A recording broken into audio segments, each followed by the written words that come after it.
but I cannot hear you. You need to do your voice messages, mate. Your settings. If you can hear me, you need. Ah, now you can. Hello. Christian Solberg, Colin Clark, voice of the how rally. are you? I'm perfect, mate. Good. How are you? You are live, by the way. Thank you very much. Oh, that's good to hear. Thank you for telling me that.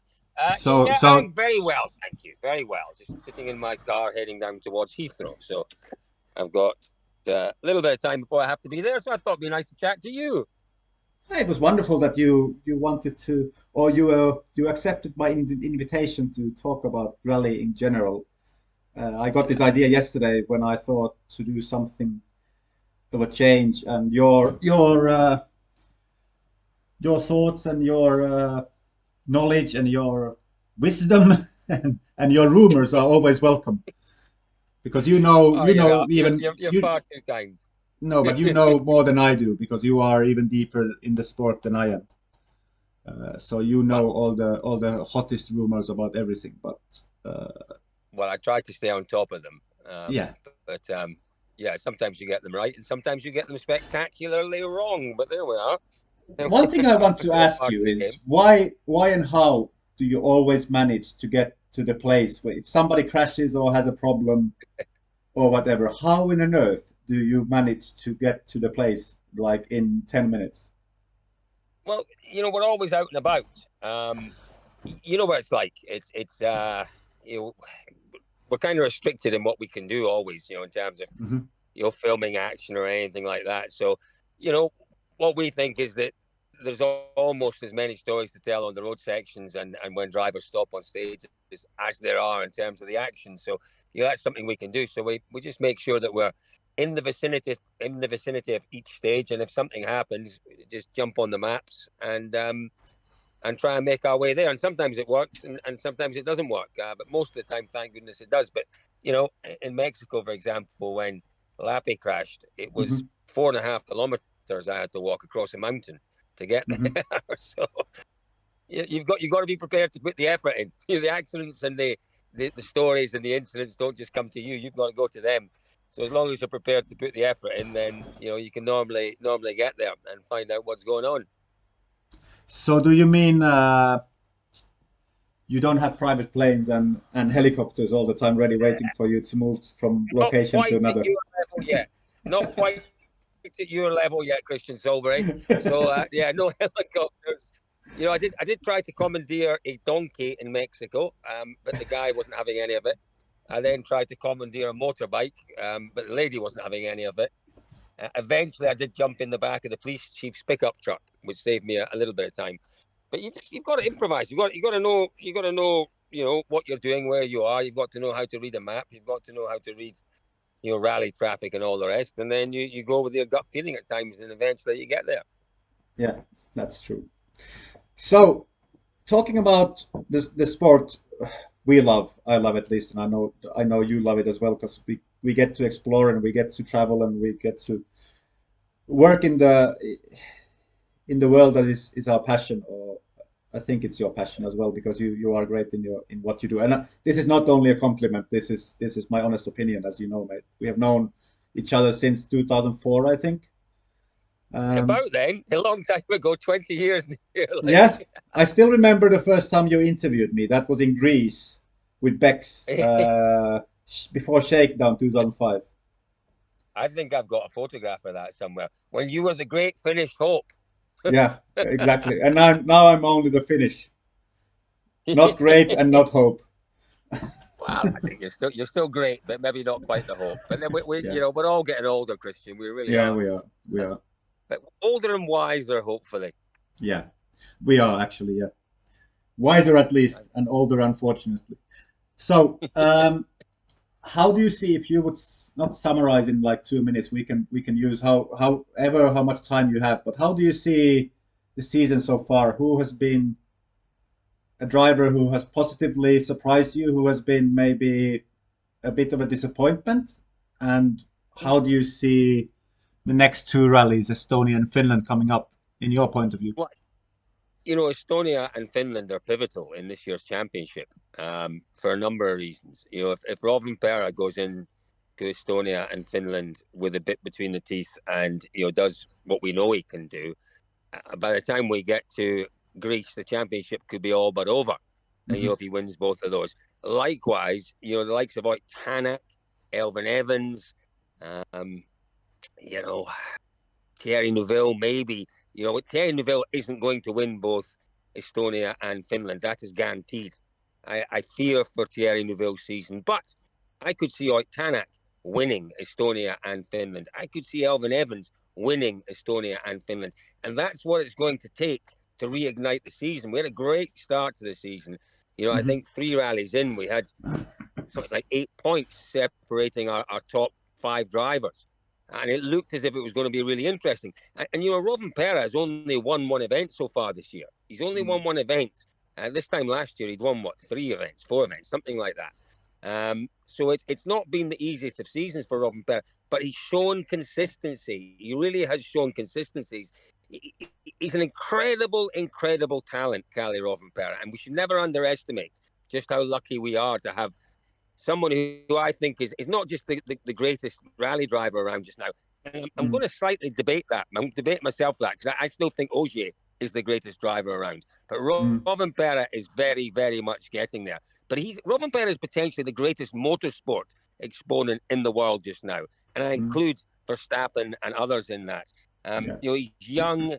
He's like a sponge. He soaks everything in. He gets better and better and better. He shows discipline, and that's really where things have come on this year. He's got incredible discipline. He knows what he's got to do, and he sticks to the job in hand, and he makes no mistakes. And that puts pressure on the others. Neuville's had a disaster the last 3 rallies, a disaster, and we'll maybe talk about that in a Mm. little while. Elvin Evans is yet, I think, to hit his best form in the Rally 1 car. If he finds that best form in Estonia and Finland, yes, he's back in the fight. Tanak seemed really out of sorts, the last 2 or 3 rallies. And it's not just the M Sport car. Tanak's just not firing on all cylinders just now, but it could turn around. So, it's been an interesting start to the season. And let's not forget Ogier. Ogier turns up and he wins. He wins at will. Mm. He wins when he wants to win. So, it has been a fascinating year, and then, as I say, throwing the Hyundai debacle, it was an absolute disaster in in Africa, in Kenya for Hyundai, a real disaster on many levels. Yeah. The brightest spot for and particularly for Finnish people in Hyundai this year has been Esa-Pekka Lappi. He's Yes. transformed. He's a new character.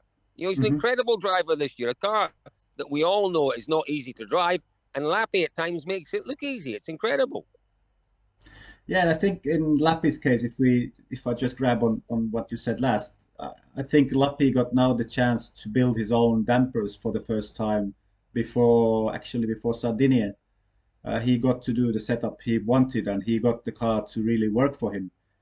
And this is what you need as a driver. You need to be able to get your sort of input through the team so that they trust you, that what you say about, and you need to have the car to you, not only so Absolutely. that it suits not one driver, it suits Neville, but it doesn't suit you. And it took this while for EP to get the message through apparently to the team that, look, let me try this, and we see how it works out. And apparently it's worked out, because I think Neville has been using the same setup, the base setup, in the last rallies as EP.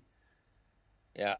Yeah, and we saw that. We saw that on the event. Where was it? Was Sardinia or Portugal, where EP was very comfortable, and Neuville wasn't. And Yeah. Neuville said, I should have gone with what the other guys went with. Esa-Pekka Lappi for me has been the revelation of the year. He really has. It was, Hmm. I thought, a very odd decision to leave Toyota because there is going to be a full-time seat available at Toyota in the coming year or two, and Hmm. Lappi was setting himself up nicely for that. But he left and he went to Hyundai, which was a team that was struggling, a car that was undoubtedly difficult to master. Hmm. And he went and I didn't expect anything from Lappi this year. I thought the odd podium might be possible, but he's got better and better. And okay, as you say, he's only had maybe that really necessary input into certain parts of the setup over the last couple of rallies. But from Sweden, he was looking good, looking Yeah. really quick in the car from Sweden. So Lappy has been magnificent. And what Lappy is saying to Hyundai is, look, I'll take this. I'll take this, Yeah, this team order situation this year, because he has to. He absolutely has to. He's fully aware of it, I'm sure, at the start of the year. I'll take it. If you want me to stand aside from Deville, that's fine. But my goodness me, you would be silly. You would be foolish to implement that rule next year, because look at me. I can win rallies, I can consistently score podiums, and I can contest the championship win for you. And I yeah, think that's what he's doing. I really genuinely think that's what he's doing just now. And who's to say he might not win? The Hyundai's had difficult times in previous years in Finland and in Estonia. yeah. But Lappi is their best chance of winning. And if he wins on one of those events, his standing and his influence and his power within the team increases massively. Yeah. You're absolutely right in that Hyundai has been struggling in high-speed rallies like Estonia and Finland, and you're absolutely right that EP's input for me is that was the big changer for Hyundai, because EP is a really good car guy to give feedback and develop the car. Okay, from a Finnish point of view, but as a driver, I know him quite well, and he is a guy who can really take the team forward. And he is not only thinking about himself; he's trying to really improve the car for the whole team, because I know some drivers who are doing development work and they are only focusing, fair enough, in trying to make the car better for them, but That's it's right. always it's always about team, because it's a team sport. End of the day, team is the one Yeah, who is paying your salary, so you would need to be able to think about it as a team. And I think EP yeah. is a guy more, if I compare Neville, for me, EP is a guy who can do that, and Neville is more concentrating in having the best car for his driving style all the time.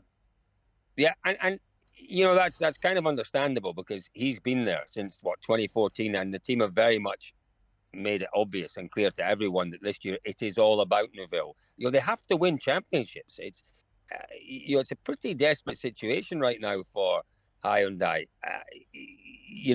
They need to win, and Mm.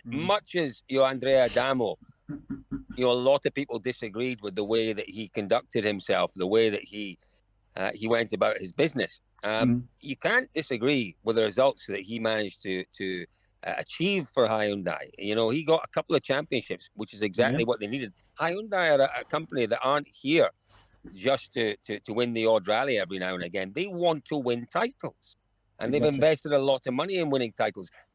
And Andrea Adamo delivered that. He didn't have the best car. The Toyota in the years that Adamo won was the Mm. best car. Maybe even the Hyundai was the third best car, in Yeah, the years that Adamo won. But he delivered. He delivered. And he delivered by being ruthless, by being focused, by being single minded. And that's kind of where I think Hyundai need to return to. They need to return to that kind of mentality. Otherwise, Toyota are getting stronger and stronger and stronger, and they're becoming increasingly difficult to beat. So if you're going to beat them, you need to up your game, and you need to up your game massively. yeah, true. How do you Yeah. see in all this? We are now talking only about basically about Hyundai and Toyota. How do you see M Sport? Because for me, they have one of the best drivers in the championship. Uh, Unfortunately, they have been their reliability has been really poor. And I see, looking at Oit, knowing him somehow in his interviews from last, the difference from last year is last year he was really honest about the car, in his opinion, how bad it was. But this year he has changed his point of view more to be sort of funny and a comedian like. Is it because he doesn't want to say something? What he wants to say, he tries to turn it as comedian ship more, or is it just that he's accepted that this is what he has for now, and hopefully he can get something better for the future? Yeah, look, I don't know. If you remember back to Sweden, which Tanak won, Hmm. Tanak was very, very critical of the car in Sweden beforehand, saying, we're going to be last in the drag race here. He was very critical, said it wasn't capable effectively of winning, and it did. The car is not a bad car. The car clearly is a car that can win stages. Tanak was quick in the nearly 5 kilometer super special. He won that in Kenya. He was second quickest in the power stage. It is clearly a car that, in the right circumstances, is quick and can win. Now, the issue is that it's not set up. It's designed with a design philosophy that doesn't suit Tanak's driving. Now, Hmm. to change that is difficult, really Hmm. difficult, because you understand that more than me, Yes. Christian, because you've got way more experience of that. But it's very, very difficult. The limited number of jokers they have, the limited number of changes you can make. Don't forget, you know, with all the changes in the differentials and the electronics and the hydraulics and all of the rest in these new rally cars, there are limited changes that you can Yeah. make to setup. There are limited changes you can make to homologation. So Tanak, I suspect, it's going to have to be a bit of give and take. The team's going to have to give him something. He's going to have to give something and take something, and it'll be a compromise that they Of come to, course. and it needs to come soon for Tanak's season to stay on track. But yeah, the slightly comedic Tanak at stage ends and in interviews Mm. is a little bit different, and I don't know. I don't know where. I don't know if we can read anything into that. I really don't. But I'm keeping my fingers crossed. There's some very, very clever brains at M Sport that are working on finding a solution to make Oik that little bit more comfortable, to give him the confidence to push. And we know with Estonia and Finland, it is all about confidence in the car. So fingers crossed they can find something in the next few weeks that give Tanak a real chance of pushing for wins there. Yeah, because I think for our sport and for the season, we really need M Sport to bounce back in a way to be Totally. competitive. Because if we have two and a half works teams and we have what eight WRC cars, it's just Yeah. so bad for our sport. It's not great, Christian. It's really not great. It's not great when we have 8, 9 cars. Um, it's just not great. It's just not great. And you're absolutely right. We need a strong M Sport. We need a strong Tanak. And let's not forget Lube. I think Lube has got potential. I think he's Hmm. got potential. I don't know if he can be a rally winner, but he's got potential to score podiums. That's for sure. And if you can score podiums, you can take that next step up potentially and push for wins. So we need M Sport to come to the party in Estonia and in Finland with a car that can give them a chance of mixing things up a little bit, and we'll see what happens. But there will be nothing better for the sport than for Tanak to win in an M Sport car in Estonia. It would just Mm. be magnificent for lots and lots of reasons. Yeah. How do you see, with all respect to Malcolm, what he has done over these 20 odd years, nearly 30 years in rallying as a team owner, as a principal. Unfortunately, as Ford is not a manufacturer team, he's having, with Rich there, he's having to fight every day to get the money to do the rallying and try to find the sponsors. How do you see Lubei's position in the team, as he's paying for his drive? Tanak is getting paid. Uh, Development is really expensive. Do you see Lubei getting all the same parts as Tanak will, or do you think they will just put all the I've effort got in absolutely no Oit? idea. I've got absolutely no idea in that regard. Common sense tells me that all your resources go into Tanak, and Lube will get whatever deal Lube's agreed to. Hmm. Um, but I'm not privy to that deal, so I don't know. But yeah, any extra resources will go into Tanak and Tanak's car. That's absolutely common sense. Hmm. Um, but as you say, there's no question that Lube, there is some deal there, that involves clearly Red Bull and perhaps Hmm. the French Federation, and quite possibly some private money as well. So he'll get whatever he's paying for. And Yeah, that you've been in that position before, where you've been to a manufacturer and you've paid for a drive. You get what you pay for. yeah, of course. Well, talking about the subject we love, our sport, how do you see how WRC is doing at the minute, and what do you think would need to be done to make it more interesting, to get more manufacturers, to get more the best, to have all the best drivers in the world driving for the championship? What would Colin Clark do for rallying? Uh, it's a big job, Christian. It's a big, big job. It really is. There's been a lot of talk, hasn't there, since I Hmm. think it was Portugal, where Thierry Neuville ignited the debate about, what are we doing with the sport? And then Ogier at the end of Sardinia was really quite critical of where we're at, with the sport. We need to look at many things, the fundamentals of what is the formula? What is the formula for the sport? What is the formula that attracts manufacturers? Because there is no question, the more sponsors you get, the more manufacturers you get, the more promotion you get.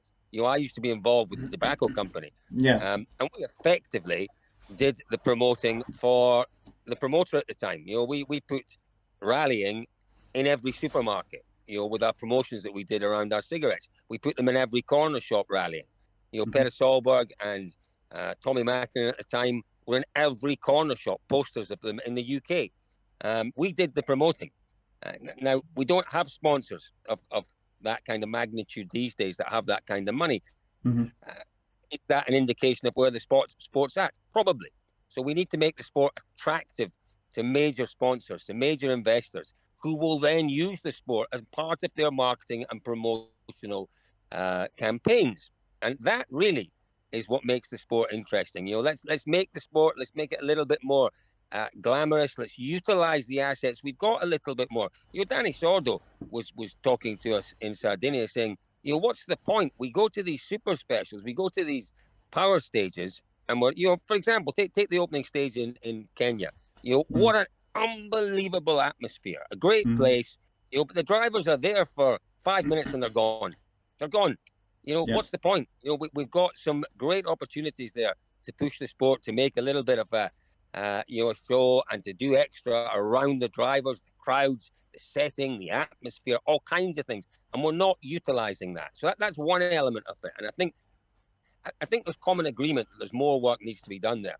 The most important thing is that we get the formula right going forward, because without manufacturer involvement, without manufacturer investment, we struggle. There's no question we'll struggle. And Mhm. yes, I hear all of the debates about, oh, well, if it goes back to grassroots, nothing wrong with that. Yes, there is. There's a lot wrong with that. We need a showcase pinnacle formula that sells our sport to the world. And in that way, the grassroots thrive. Yeah. Without that, everyone struggles. Without a successful pinnacle to the sport, everyone struggles. And we need to get manufacturers involved. This is an enormously difficult debate because no one knows the future. Is it all electric? Maybe, but I doubt it. Is it hydrogen? Maybe, but not exclusively. Is it Mhm. hybrid? That'll be a factor, but not the absolute factor. We don't know where we're going. And if we don't know where the motor industry is going, how can we possibly set regulations that will appeal to everyone? It is enormously difficult, but there are solutions. And those solutions are also difficult, really difficult to implement, but not impossible. You look at Dakar. Dakar has Audi. Mhm. Dakar has Toyota. Dakar now has Ford. Mhm. Dakar has also got coming in, I'm led to believe, another manufacturer with a very well known rallying preparation company. Mhm. And there is a fifth manufacturer waiting in the wings for Dakar. How are they doing that? Well, they're doing that because they're making their sport relevant. It's a testing ground, it's a proving ground for technology. Yes. They're allowing the manufacturers to come and showcase their own technologies. They're also saying, bring what you want. If you want to bring a hydrogen car, that's fine. We'll apply these EOT, equalization of technology formulas, and we'll try and level it up for everyone. That is why Audi, with their electric vehicle, are allowed to compete. It is enormously complex. There's no question. It needs big brains to oversee it. It needs big balls to implement the rules. And for someone to say, as they did in Dakar this time round, 3 days in, actually, we haven't quite got this right, so we're going to give them a little bit more power. Mm. It needs these things, and Dakar is doing that, and Dakar can do that because the margins are a bit bigger. The margins in rallying are very small, so to come up with an EOT formula that works is difficult but not impossible. But for me, anything other than something like EOT that encourages anyone with any kind of car to come into the championship, anything other than that is a gamble. Who takes gambles in life, Christian? The only people who take gambles in life are those who The can afford to. ones, Those yes. who have got an abundance of riches and they can afford to gamble. That is not us. The others who Mm. take gambles in life are those who are desperate, desperate people, desperate companies take gambles in life. And we should not be in that position because Mm. we have potential solutions for this sport going forward. If we go all electric, it's a gamble. If we go even EOT, a little bit of a gamble. If we go hybrid, it's a gamble. And do we want to be seen as the gamblers of world motorsport? I'm not sure. Yeah, this is absolutely right. And thinking about our sport, like I said, at the minute it's not doing well.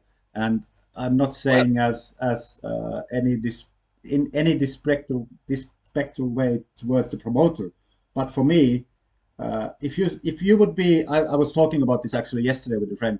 If you would be a boss of a manufacturer, because they have said promoters said we can get a new manufacturer into the sport before 26, which is for me never going to happen. Why? One, you would need to invest shitloads of money to develop a car. yeah, Two, you have 2.5 years of a gap to the other cars with development work and experience that they get for rallying. And three, you don't know the costs. And four, you would develop a car now, and then 26 most likely or maybe the rules would change and you would have to start from scratch again. So how on earth would you as a manufacturer, even if you would have the money, want to join our sport? Because for me, uh, for me, we should try to get people who don't know what rallying is about. We have these hardcore fans, we have fans around the world, yes, but how can we get new people into our sport? How can we get a Tim, a Kelly, a John who doesn't know what rallying is? How can we get them interested in our sport? How can we get them to travel into the sport or to the rallies? This is for me and the thing that I was concentrating more. that's the ultimate challenge, and that's where we've got to be at. Going back to your point about manufacturers, you know, the promoter, we're not in a terribly bad situation, but we're not in a great situation. We're really not. But I do agree with you. I would be surprised to see any new manufacturers in before we get the next set of regulations. I really would. Mm, But yeah, what we need to be doing is we need to be spreading the appeal of the sport, and that's making the sport relevant. And as I say, it's not just us as in the media. It's not just, the current manufacturers. We need the sponsors who are involved to get so excited by our sport that they want to tell all of their customers. They want to tell all of their fan base about rallying, and we have things in place just now like All Live, which is magnificent for the rally fan. Magnificent. If you're a die in the wool rally fan, and you can afford uh, to pay the subscription and you can afford the time to sit and watch it, then there's an absolute abundance of riches for you in All Live. All of the live coverage, all of the onboards, all of the archive stuff is great. But what are we doing to, as you say, attract those people who maybe don't as yet know the wonders of our sports? That's the important part. That's the really important part, and that comes with, in my view, it comes with more stakeholder activity. mm, And the stakeholders have to be excited. The stakeholders have to be of the right caliber. The stakeholders have to understand the value in the sport to actually go and sell the sport, because they'll mm, sell it if they see a value in it. And that's what we did 20 years ago as a mm, tobacco company. We saw the value in the sport, and we saw the value of linking our product with what was an exciting and dynamic sport. So we need to get back to that situation where we get these stakeholders who are as excited by the sport as the rest of us are and want to be evangelical about it. It's no good old farts like me being evangelical about the sport. We need young brands, we need young people, we need young influencers who get into our sport and sell our sport to a younger audience. No question that that's the way forward. How in reality we do that is quite another matter. yeah, but I think again, nothing against the promoter. They are doing a great job with what they what they have and they can do. But I would still want to see, because for me it's now the way they are approaching everything is, this is the way it has been done for the last 40 years. This is the way we want to do it for the next 40 years. And this is for me the problem. Like you said, you should hire young people which are a lot younger than you are, a lot younger than I am, who are the future of our sport and who are Yeah. the future of our life in many ways. Because Mm. we have all our own habits. I have changed a lot in the last years how I see and think about everything in life in general. But this is for me what we should do. And when I said narrow-sighted promoter is absolutely what I mean. They should break all the boundaries and really explore, make like what's this WEC, this track racing series. They made a Yeah. questionnaire in Twitter to the Yeah. to the fans. How Yeah. how do you see our sport? What would you want to do different? And Yeah. I think this is absolutely the same that WRC promoters should do in our sport, to ask from the fans Mm. how and what would they want, so that they Yeah. get more viewers and I, more interest. I'm not really going to discuss the promoter because it just ends up with me getting into trouble. But I don't disagree with what you're saying. I really don't disagree with what you're saying. I was actually in a meeting where I asked that very question. When did you last speak to motorsport fans? When did you last ask motorsport fans maybe what they want to see from rallying? Um, and there was a blank look on the face, Mm, and it was a little worrying. But anyway, I'm not going to disagree with you, Christian. You're right, but it's a problem that's been there for the last decade, the last 15 years, maybe even the last 2 decades, 20 years. mm, This increasingly older franchise that we have in rallying. People who are getting older and who love the sport, but we're not bringing in the youngsters that we used to bring in at the bottom end. There are people dropping off at the top end and no one coming in at the bottom end. mm, And what that's diminishing returns. Your fan base is getting smaller and smaller and smaller. So we need to very much address that, and we need to address that quickly. But that's all part and parcel of this bigger picture that we've talked about. The need to bring in manufacturers, the need to bring in stakeholders, the need to bring in brands that feel as if they can use our sport to sell their brands, to get excited by our sport, and that all then links in to the format of the sport, to the promotion of the sport, to the regulations of the sport. It is a complex issue which won't be, there's no one magic brushstroke that fixes everything. There isn't.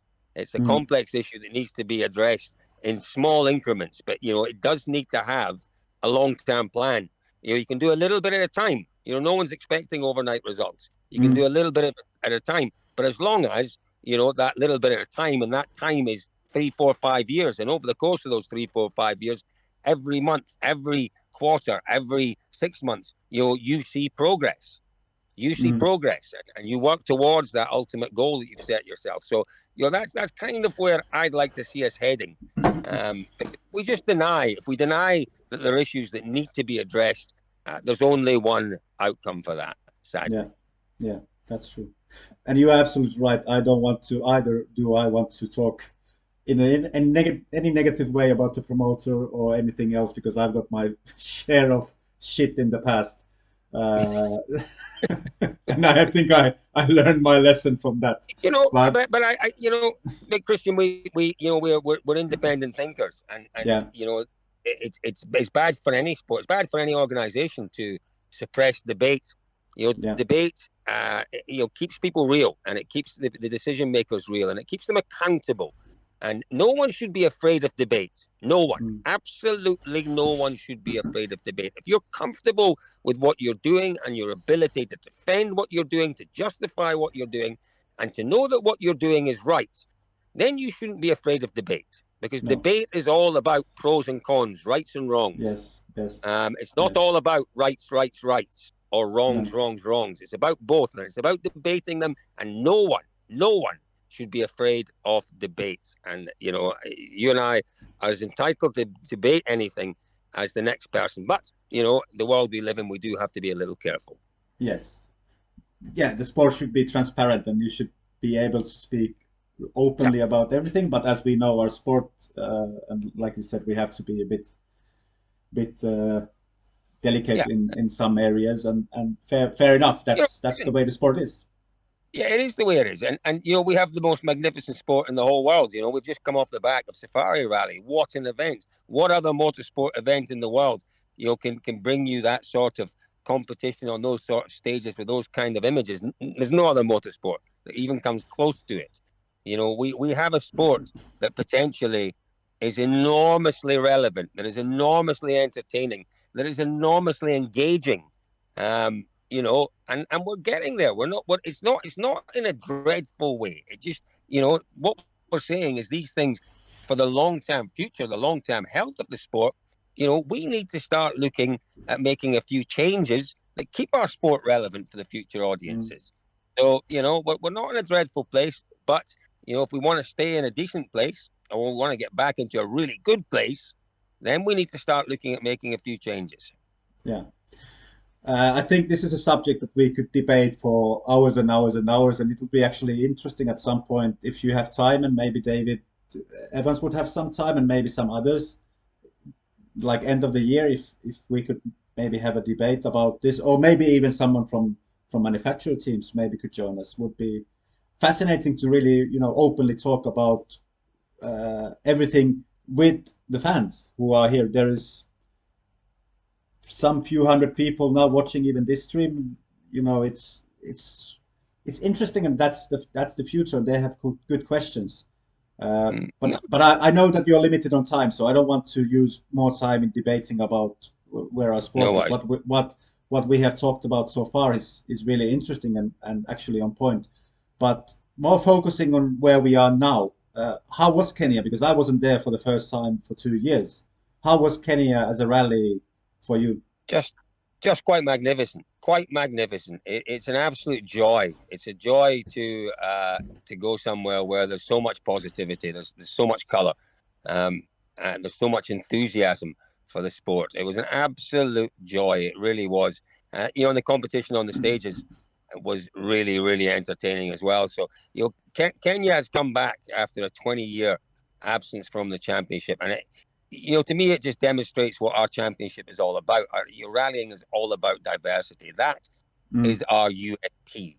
That is mm, where we win over Formula One, MotoGP, WEC, whatever you might want to call these other sports, that are circuit based. We go to places where, the drivers not only have to deal with their cars, they have to deal with the conditions on the stage, they have to deal with giraffes and zebras and all sorts of things. It is an astonishing spectacle, Kenya. And an enormous congratulations to the organisers as well. There was quite a change this year. The last two editions of the Safari Rally, there's been a support team in place actually provided by Motorsport UK mhm. to help the organisers in terms of the critical functions of the rally. Quite a strong support team in place. They did it all themselves this year, the organisers, and it worked perfectly. There wasn't a single stage lost. Everything ran on time. They did a great job. So yeah, it is rapidly becoming my favourite rally on the calendar. Yeah, it is a fascinating rally in many ways. Not only the stages they are driving, but going to Kenya, like from Finland.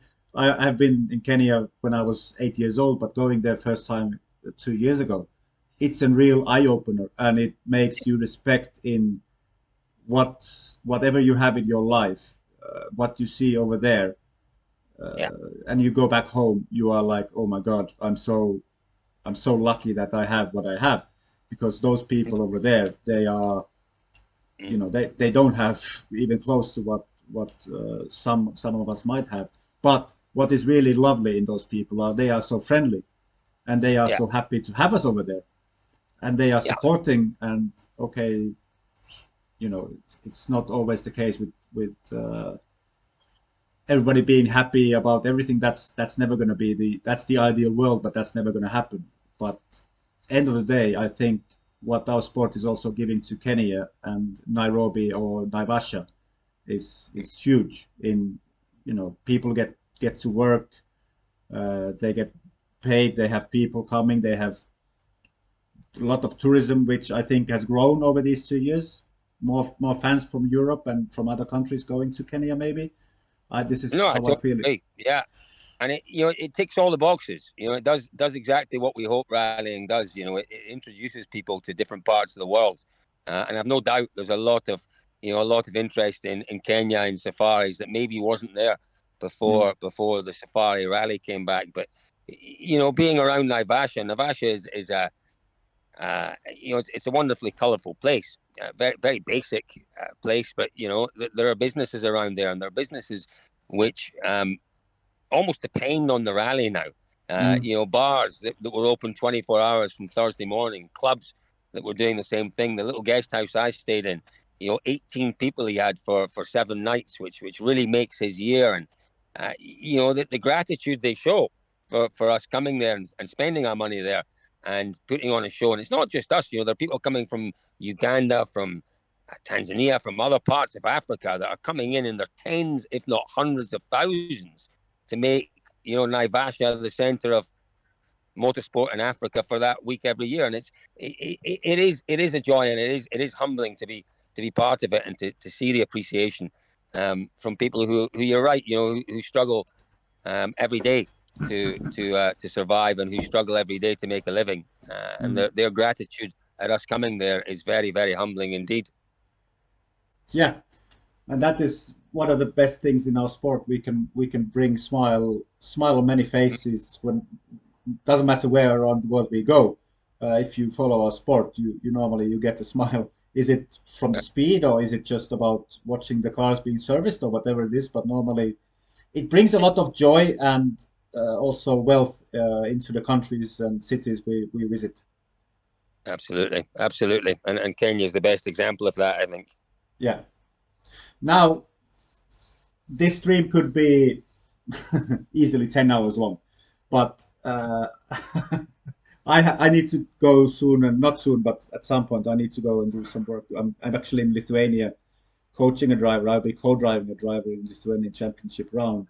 I would Oh, just want to fantastic! talk a bit about few subjects, and starting with Teemu Suninen. Yeah, How do you see Teemu's chances? How do you see the pressure?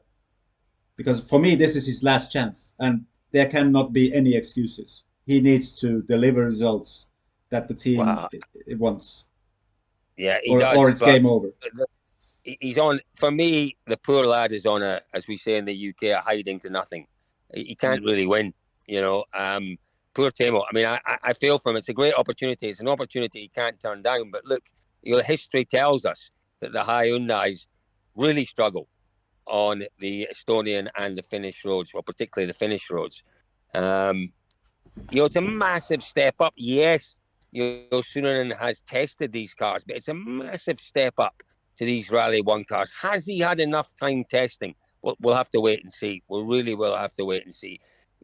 Does Sunanen have the potential? Does he have the discipline to go in mm, there and to drive a clean, tidy race? It's very difficult. You get two opportunities, and it's like, okay, I've got to prove myself. If I prove myself here, as you said, it could be his last chance. He's got to mm. prove himself in two races. Who can prove themselves in two races? No one. Just enormous pressure on him. A good result for Teemu Sunanen. Don't forget, Esa-Pekka Lappi's in the team. That takes a bit of pressure off Mm, Sunanen. Sunanen is not the team's fast gravel specialist. mm, Lappi is. Takes a bit of mm, pressure off Sunanen. Sunanen has to do what Danny Sordo does beautifully. He needs to show some discipline. He needs not to get frustrated. He needs to keep his head, keep his focus, and bring that car to the end of every stage. If he does that, he'll be somewhere in the top 8. If he's lucky, he'll be in the top 6 or top 5. And then that is a good result for Teemu Sunanen. Um, I don't know. I don't know what he can do. I like Teemu Sunanen an awful lot. I really do. And I really hope that he gets some sort of result that he can be proud of in Estonia and Finland. But it's going to be difficult. It's going to be really, really difficult. And that's combination of maybe Teemu's lack of experience in these cars, the cars known issues in the past on this type of surface, and the current engineering issues that the car has. So I think it's going to be tough, but I really am keeping everything crossed that he gets two good results in Estonia and Finland. Yeah, I'm thinking like as a driver's perspective, I've been a place where I had few rallies to point my proof. After Mitsubishi years, I had few rallies where I needed to deliver, and in one rally I did okay, other rally I didn't because the car failed. It wasn't me, obviously. The car failed. Um, Yeah, but Timo would need to prove his point.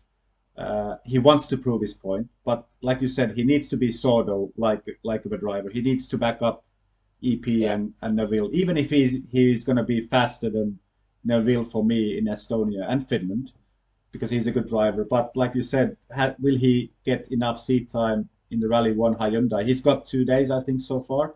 Look, he can't. We can't put that expectation on him. You know, Neuville is quick, and Neuville knows that car. You know, But he doesn't if like he is quicker, Estonia. He doesn't like Finland. well, he doesn't. But if he is quicker, if Timo is quicker than Neuville in Estonia and Finland, I'll be astonished. I'll be absolutely astonished, just Mhm. because he's got so little experience of that car. You know, put them in last generation World Rally cars in Finland and Estonia, and yes, I would expect Timo to be quicker. In this one, I'm not sure.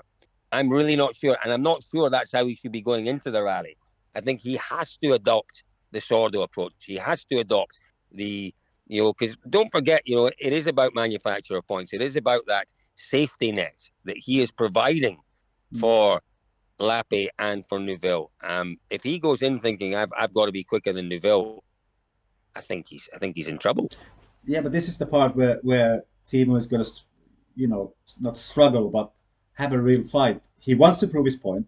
He needs to be the car home, and this is like I've always said. For me, 70% of being a top WC driver is mental, Yeah, mental handling of pressure, uh, all what's happening around you, how you focus, how you rest, how you do your work. Mental is so important, and mentally, this is a nightmare situation for Timo. Like like I said, for me, this is his last chance. He needs to prove his point, but he needs to be consistent. He can't crash. He can't really do any mistakes. He would ideally beat Neville because mm, if he can do that, then for sure he is in a strong place going for 2024 to get the full time seat from Hyundai. So yeah, the yeah, pressure is massive. yeah, yeah. No, you know, he needs to take a step up from where he was in the M Sport car in terms of his consistency and his performance. You know, there aren't so many drivers that are shouting, you know, pick me, pick me, pick me Mm, for that extra seat in the Hyundai. Um, I'm not sure what Tamo has to what he has to do to prove himself. I don't think he does have to prove himself. I think proving himself is not about proving his pace in no. Estonia and Finland. Proving himself is about proving his discipline, his ability to focus, his ability to drive to team orders, his ability to deliver what the team needs. For me, that is what he has to do, as opposed to proving his pace. We know he's quick. We know he can win stages. We know he can win rallies potentially. So, you know, he just needs to prove that he can master quickly, which is not easy, this new Rally One car. So anyway, you know, I really do hope, I really do hope that he just has a clean rally, and if he has a clean rally, that will be a result in itself. Yeah, but I think just debating about this a little bit more, thinking as a driver, if I would be in Timo's place, I would mentally really not struggle, but have to fight against to be, he needs to be a team player. That's clear. But I want to prove my point. I want to show everybody how good of a driver I am. But I need to listen to the team orders. So, the But mental noise and the energy going is for me yeah, just gonna so so affect his performance. with confidence, all of these drivers can win rallies. All of these top drivers, you Yeah, know, we know that. yeah, You know, but to get confidence, you have to make the right decisions in life, and yeah. it's something that I've come to realize over the past few years in rallying, that the guys who have come close to winning championships but have never been champion, their issue is not their ability. Their issue is Mm, not their speed. Their issue maybe isn't even their confidence. Their issue is that they make the wrong decisions at the critical moments. They make the wrong decisions. mm. And that is why, you know, we have certain champions, drivers that are champions, because drivers like Ogier, 99.9% of the time, make the right decisions at the critical times. You Yes. know, Pera is showing that's what he can do. Make the right decisions. It's about decision making, you know, the decision making process and the ability to make the right decisions, to take out all of the extraneous influence, all of the chatter, all of the noise, all of the emotion, all of the adrenaline, to take it out and in that critical moment, make the right decision. And that's the sign of champions in every walk of life, in business, in sports, in academia, and wherever. People Mhm. who make the right decisions tend to be the champions. Now, Timo Sunanen, if he decides that he has to prove himself, he decides that he has to prove his pace, that is a wrong decision, and he will fail. He will Mm. fail. The right decision is to do what the team wants him to do and to be disciplined and to have the ability to show some patience and to get through those rallies doing exactly what the team does. If he does that, for me, he shows progress. He shows real progress. And that is important. Progress by making the right decisions is positive progress. So Yes. we'll see. We'll see. But Yeah. no disrespect to you, my friend Christian Silbury, but once or twice you made the wrong decisions. Yes, The I wrong did. decisions I to push did. at the wrong time, to prove yourself at the wrong time. And you were brilliant, but you just weren't consistently brilliant, you Yeah. know. And it's down to, at the end of the day, in my view, in my humble opinion, from watching the sport for 20 years, everyone, you, Christian Silbury, very much had the potential to be a world champion and a rally winner, Hmm. and you had the ability to do it, Hmm. as does many people, Chris Meek, Andreas Mikkelsen, Hayden Paddon, all of these drivers. But did they make the right decisions at those critical moments? You'd argue, you could point to certain situations where all of them maybe made the wrong decisions, and that contributed to them perhaps not achieving their ultimate potential. No, but yeah, you're absolutely right. It's about decisions and about approach, about seeing the bigger picture. And if I could go back now 20 years, I would certainly do some things different. I would not have signed the document that I did sign. I would have waited for one more day to have maybe something else coming up. But I did Yeah, my choices at the time that I thought were the right ones, and okay, yeah, they yeah, didn't yeah, end yeah, up too well. yeah, But absolutely. Yeah, there are times no when regret. no regrets at all. You do your decisions at the time with the best knowledge that you have at the time. But what is for me different now these days in our sport, that it's more that you can surround yourself with people who have the experience, have the knowledge, who can guide you forward, and which I didn't have at my time. Like me No, working with Gus, working with in the past with Sami Pajari and other drivers. mm, They are fresh to sport and they don't have the knowledge or the experience that I have. And not only I, there is many people in our sport who do the same work as I do. And this yeah, is fantastic for me in our sport is that it's changing because coaching in rallying has been bit of a why do you need coaching in rallying? What can you teach? Well, it's another professional sport next to tennis or golf or athletics or football or ice hockey. Every of these sports has a coach or a team around you. So why yeah. why should rallying be any different? And this is, I think, one. Okay, it's my work obviously, but this is the way that this is the part of our world that I really like. That you get advice and you have people who can you can cut corners a lot easier than you could in the past. I agree. I agree totally. And I think, as I mentioned earlier on, I think there are 10, 12 drivers, 15 drivers Mm, maybe, mm, who have the potential to be world champions. And you do need coaching. You don't necessarily need coaching in terms of you know how you drive in the stages, but what you need coaching in is the processes that allow you to make the right decisions. You're mm, doing the right things. Being able to listen to the right people. That all requires a sound head and solid advice. And that I guess is where you're at. I agree with that mm, totally. mm. Christian, I am going to have to go very shortly. I have one more question for you. Yes. We have disagreed at times in this subject, and I just want to know how you do it because I summarize every rally. We have a stream, we have a preview stream, and we have a stream after the rally where I always give points as you do. And my way of doing points is per driver as I expect the driver to do with the rally. That's the way I give my points. So I can give a 9 to Kalle, I can give a 9 to Takamoto, whoever is as I have thought that he could or should do in the rally. Uh, we had our own little arguments in the past, which is part of everything. You need to be able to talk. It's not friendship that is arguing. It's the subject. How do you do your point reviews, or how do you give points to drivers? What things do you think in this? It's very simple. It's all about context, Christian. It's all about context. I can give a 10 to a driver who hasn't won a single stage Mhm, and who finishes 15th in the rally. It is all about context. So, mhm. Kalle Rovanperä, for example, and this is where we disagreed. Kalle Rovanperä is rewriting expectations in terms of rallying. He particularly was last year. Yeah. And for Kalle Rovanperä to win a rally, it's expected.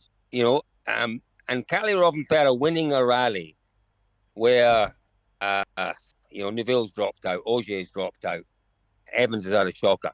That's not a 10 rally. Kalle Mhm, Rovanperä winning a rally where he wins 80-90% of the stages, where he beats Ogier last year, where he beats Loeb, where he beats Evans, Neuville. He beats all of these drivers who are pushing hard. That is where I score a 10 for Kalle Rovanperä. It's about mhm, context. It's about the mhm, context of the event and how the event actually works out. And it's about context as in where the drivers are coming from. Someone like Katsuta, who's coming off the back of a really bad run of form. He puts in a solid event, and he sets some good times. He shows some encouraging pace. That's worthy of at least a 7, probably an 8, no matter where he's finished. No mhm, matter where he's finished. So it's mhm, all about context for me, and you've got to contextualize it, and you've got to take out the kind of the nationalistic bias that creeps into all of these things, and try to be as honest as you can about it. And that's always what I am. And it doesn't keep everyone happy, but I'm not here to keep people happy. I'm here to give my opinion and for people to respect, hopefully, and enjoy my opinions. Yeah, and it's one of those things that always seems to cause debate, but it's always the same people that are jumping up and down saying, what a pile of shite your marks are. It's always the same people, always the same. So Yeah. I enjoy doing them. I understand that they can be quite divisive. I understand that they can provoke a bit of debate, and occasionally I like to provoke a little bit of debate. But what I'll always be able to do every single time is give you a solid justification Mm, for why I have given any driver a certain mark. mm. I'll always give you a justification for it. So that's all that bothers me. I'm not bothered about the one or two that jump up and No, down, no, shout no. every I time. I know you're not bothered, and you are entitled to do what you do, and what you do is, like you said, you can always stand behind your words. You are not debating Every something that just pulling out stuff from the air. You have your reasons, you have your point of views of why you give him or her yeah, whatever number you give, and fair enough. yeah. That's your right. That's your opinion. And look, It's people will my always it's my disagree driver or rating. agree. It's Yeah. not it's not anyone else's driver ratings. It's my No, driver it's your, rating. it's Colin Clark's driver rating. It's as I see the rally and I see the performances of the drivers in each rally, and you know I do get things wrong, and I do occasionally look back and think, oh, that was a little bit harsh, maybe. Um, Mm, Rarely look at it and say I was too generous. I do occasionally look and say that was a little bit harsh. mm. But I rarely look at it and say that was too generous, which keeps me happy. So going forward to Estonia, for Kalle to get a 10 from you, because I have nearly all the fans, not all, but 90% of the viewers are Finnish. They are all asking here in the stream, what does Kalle need to do to get a 10 out of you from Estonia? So what does Kalle need to do to get a Yeah, 10 out of you? he needs to show domination. You're 10 for Kalle Rovanperä. Remember, a 10 is perfection. A 10 is a top score. You can't go anywhere above a 10. Hmm. So, as I say, if all the other drivers have problems and Rovanperä doesn't have problems, is that enough to say, well, he kept himself out of trouble, so that deserves a 10? Well, do you know what? I'm going to save my 10 for when he beats all of these guys, when he beats them. When on a Sunday morning, we've still got Tanak there. We've still got Elvin Evans there. We've still got Ogier there. We've still got Lappy there. And Robin Pera goes out and beats them all. That's what I'm going to save my 10 for. I'm not going to, devalue my 10s by giving him a 10 for a rally he's won by 40 seconds because everyone else, because they've made mistakes, because they've done silly things, they made bad choices, because they've dropped out of the running. That devalues Cali Robin Pera's ability and his contribution. I am saving the 10 for when he shows me what I know he's got, which is genius and brilliance. And you know what? He doesn't always have to call on his genius and brilliance. Robin Pera, good, is that good that we don't actually see Robin Pera's 100% brilliance on every rally because he doesn't have to. Because he doesn't have to show it to us. When he does have to show it to us, there's no question it is there, and there's no question he will call on it, and there's no question he will be the best driver. And that is what I'm looking forward to seeing. And that is when I will give him another 10. I've given him plenty of 10s in the past because there have been the odd remarkable performances from young Robin Pera. But there have been some where people have jumped up and down and he's only beaten his teammate. I gave him a 9, I think, for Sardinia or somewhere last year. And it's like, oh, how can he be first on the road? Yeah, and everyone else dropped out. Everyone else dropped out. He didn't beat anyone. Why did you give him a 10 for not beating anyone? I don't know. But it is something that will continually cause debate, and I'm happy, as I say, always to justify what I do in terms of giving marks. Very, very happy. But Robin Pera is special. He is special. He is the greatest motorsport exponent, I think, in the world just now. And therefore, when we're rating him, we rate him differently from everyone else. And you just have to accept that, You have to accept that Robin Pera will be looked on differently. For Robin Pera to produce the consummate performance, the absolute pinnacle of his performing ability, we'll know when he does it, and that's when he'll get a 10. I totally respect your views and opinions. That's really nicely actually explained to all the viewers of why and how you see and do what you do and give the rates. Perfect. Well, that's very kind of you. Thank you for the opportunity to explain. Thank you, Colin. Would be great. Lots of Finnish friends. Yes, and some Finnish words as well. Nice ones, not the bad ones. Yeah, exactly that, Christian. So, but Christian, I do have to go now. Yes, I know. Airport. Yes, I'm now getting close to my cut-off time. Would be great to have a chat, maybe towards the end of the year, if we would have some more, not in a hurry or standing in the airport. If we could just have a chat, maybe after the season. It's always a joy, Christian, okay with you? And I'll make time for that for sure. That would be great. Thank you, mate, for your time. And, all the best, Christian. Thank you for having me on your stream. It was very kind of you. Thank you for coming, and see you in Estonia, mate. Look forward to it. See you there, mate. All the best. Thank you. Cheers. Bye-bye. Bye-bye. Bye-bye.